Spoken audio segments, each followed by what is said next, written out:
Et ben mon frère jumeau, ben, on avait le même âge, on était très complices, on se comprenait parfois juste en se regardant, donc on faisait tout ensemble. Il y a que l'instrument. Alors, si, il a fait de la batterie en même temps que moi, mais il n'était pas passionné, donc il a vite arrêté. Il a fait du saxophone et moi j'ai fait de la guitare au conservatoire.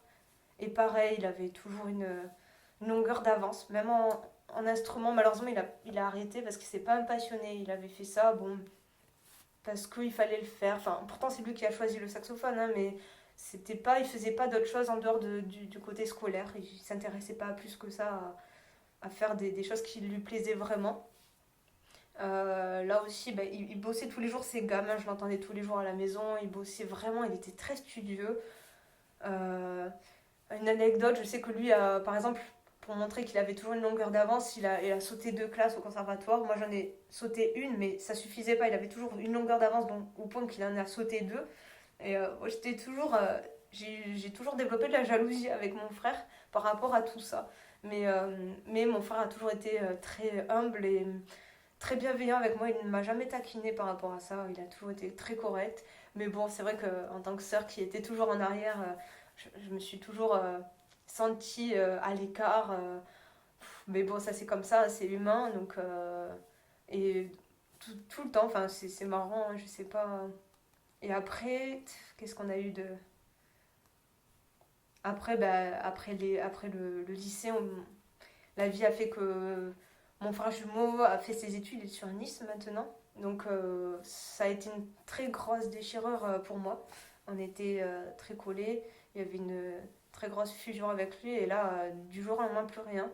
Donc j'ai vécu la chose très très mal. Ça a pas aidé, mais après, bon, il fallait que je me reconstruise pardon, sur de nouvelles bases que je n'avais pas encore eu avant. Donc ça a été très compliqué de me trouver. Donc j'étais un peu en retard, je pense, par rapport à beaucoup de gens qui se sont déjà construits bien avant.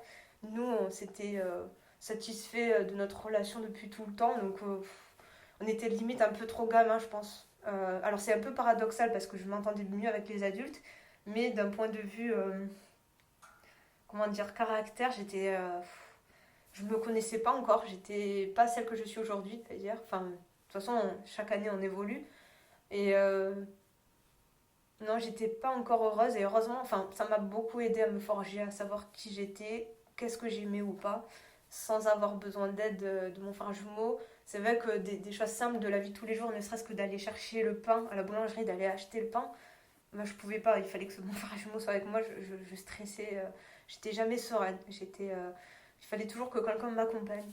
Donc c'est ça le piège aussi, mais c'est comme ça. Donc voilà, du coup, je me suis forgée à travers mon frère jumeau et ça a bien changé depuis, et tant mieux, parce qu'on évolue, et il faut évoluer dans tous les cas et s'adapter en fonction de chaque année, de notre ère, quoi.